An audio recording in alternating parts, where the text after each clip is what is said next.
especially when it involves legal issues, because I'm a lawyer.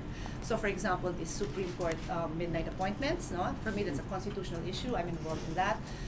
The Morong 43, I was involved in that because I believe the arrests were unconstitutional. The ZTE, I was very much involved in that because, well, basically, money was about to disappear in front of our very eyes, and I felt strongly against it. So I do get involved in fiscalizing, and I think those three are all important roles of legislators. Okay, I'll just follow up later. Maybe who wants to have the next question? Senator. Jeanette. For the next Congress or Senate, what would be your green agenda? I mean, the past Sorry, year, my green? Green agenda. Green. Because past year we've been sort of victimized by the typhoon, and a few weeks ago we experienced an earthquake. What would be your green agenda, and related to that, what would be your agenda in terms of disaster preparedness and education? Okay. Thank you for that question, because I am happy to tell you that I don't need a new agenda, because my agenda in the 14th Congress did not materialize. No, as chairman of the Committee on Environment, my staff and I worked for 4 years, no, the 13th Congress and then into the 14th. But when I lost the chairmanship, it's up to the new chairperson, no, if they will continue. And sadly, the work was not continued because at that point, the only thing that had to be done was defend it on the floor. And of course, that's actually the tedious part then, no, because you really have to be there defending the bill. These were bills on sustainable forest management. I don't think I have to elaborate on that. No, that one there is still a chance that it will pass because the new chairperson has floored it, and we have 3 days in session, so it might pass, that one. And that's a very comprehensive bill on sustainable forest management. The second is the National Land Use Plan. That is very important because it determines from the top to the bottom what land will be for production, what is for preservation, what is for commercialization, and ideally we address all these issues on, will the mayor allow this, that, diba? Kasi we have a plan. So if you veer away from the plan, then that's the exception to the rule, which should be debated. But otherwise, you stick to the plan. So that's the National Land Use Bill, which again has been pending. I'm more than happy to take it up again in the 15th Congress. And then the other one is the Land Administration Act, which is basically the law that puts under one roof the titling, registration, and taxation of properties. It's very important also because the person's ownership of the land, no, is intrinsically tied to his having title over it. So whatever you do with that land, whether it's farmland or you sell it for agriculture, you have to know that that's yours and it's yours to give, etc. So those are 3 major bills that I worked on that I just like to finish. On disaster risk management, we've passed that bill in the Senate, and I'm happy to say that my contribution there was a gender contribution. In all the laws that pass us, I try to look for the gender issue. One is because no one else does, and it's something that is very important. So we researched and we found out that in 2009, the theme of WHO was to ensure that mothers continue to breastfeed during disasters. So that was the essence of my amendment. And funnily, and this is where I go into the gender dimension and the gender stress that I go through, is that for some men, this is a laughing matter. When I talk about gender issues, it's funny. And I'm like, how does feeding your child, how does ensuring that your child receives the nourishment they need become a matter that is laughable?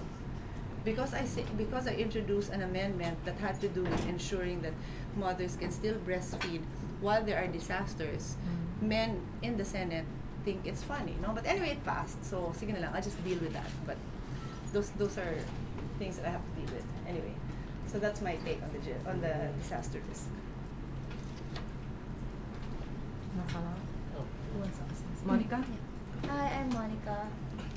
It is very easy for men to say that we are against birth control, against sex education, because they're men, you don't experience the things that women do. So as a woman, what's your real stand regarding birth control and mandatory sex education?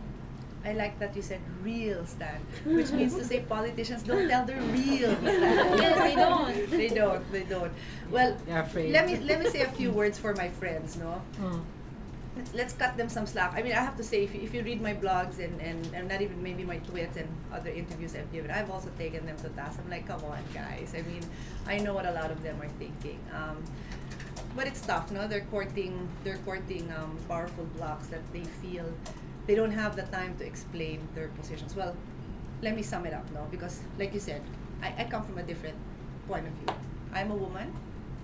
I am susceptible to cervical cancer if I get a sexually transmitted infection from unprotected sex, and so would my daughters be, no? And so for that reason alone, when I sit beside a priest, I will say, Father, alam mo ba na pwedeng mamatay ang isang babae dahil pwedeng magka-cancer ang isang babae dahil sa promiscuous or unprotected sex. So yun ho yung reason na I'm trying to educate people on the need for, number one, information on their sexual behavior, and number two, for access to health services and health professionals who can help them make decisions. So in 1 minute, I think with that example, no, I can try to explain to people who normally have a closed mind about the need to discuss these issues.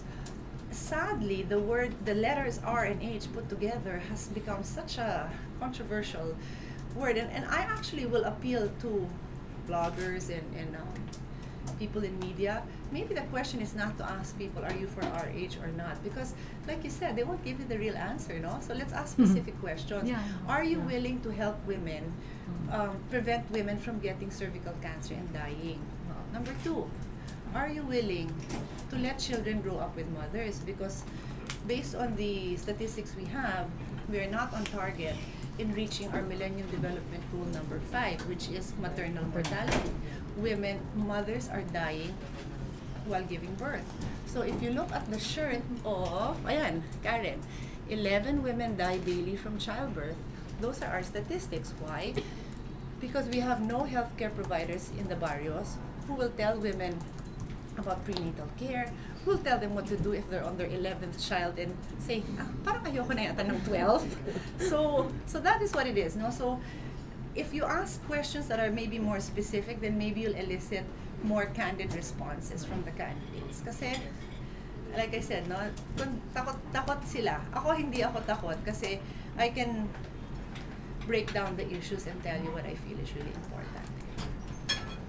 So did I answer your question? What about birth control pills? Okay.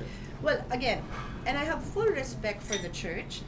By all means, if the church's intention is to educate their flock about the use or non-use, then go ahead. In the same way, if I want to educate my child a certain way, or your mother would like to educate you a certain way, then that's their choice, no? So having said that, just because certain people have access to the best OB-GYNs doesn't mean that people who have no access should be prevented all the more, because it is the poorest of the poor who do not have access to information and services. So I believe in access to information and services. I really do.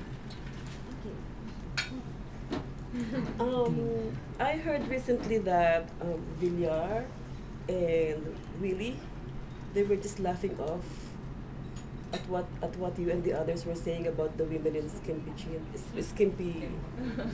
clothing. Well, when they opened the campaign.